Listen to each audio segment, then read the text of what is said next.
Kinasuhan ng plunder ng Ombudsman sina dating Senate President Chis Escudero at House Speaker Martin Romualdez. Live mula sa TV5 Media Center, nangunguna sa balita si News 5 Justice Correspondent Camille Samonte. Camille, anong basehan ng isasampang kaso sa dalawang dating leader ng Kongreso?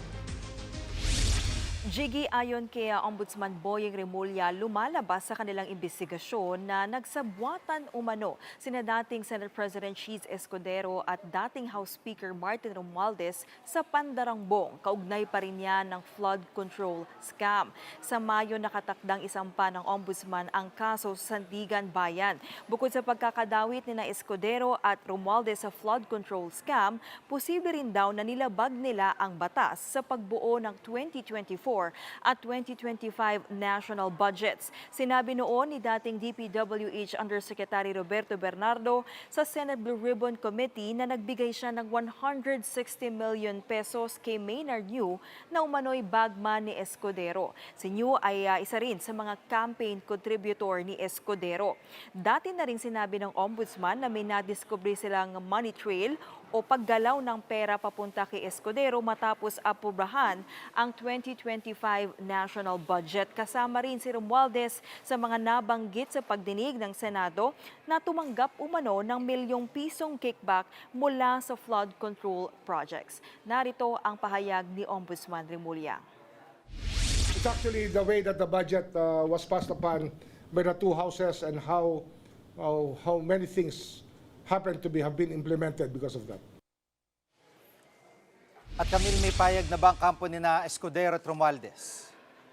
Jiggy, wala pang bagong pahayag na inilalabas sina Escudero at Romualdez pero dati na rin nilang itinanggi na sangkot sila sa flood control scandal. Ayon kay Ombudsman Remulla, marami pang miyembro ng Kongreso ang posibleng sampahan ng kaso sa mga susunod na buwan. Titignan din daw nila kung may mga paglabag sa budget process sa panahon naman ni dating House Speaker Lord Alan Velasco noong Duterte administration. Samantala, Jiggy, nagbabala naman si Remulla kay House Secretary General Cheloy Garafil na sundin ang sabina ng Ombudsman para ilabas ang Statement of Assets, Liabilities and Net Worth o SALN ng ilang kongresista at empleyado ng Kamara. Kasama dyan ang SALN ni dating House Deputy Secretary General Sofonias Gabonada na nagsilbi sa termino ni Romualdez bilang House Speaker noon. Kung hindi pa raw susundin ng Kongreso ang sabina ng Ombudsman, ipasususpindi ni Remulla sa posisyon si Garafil. Jiggy?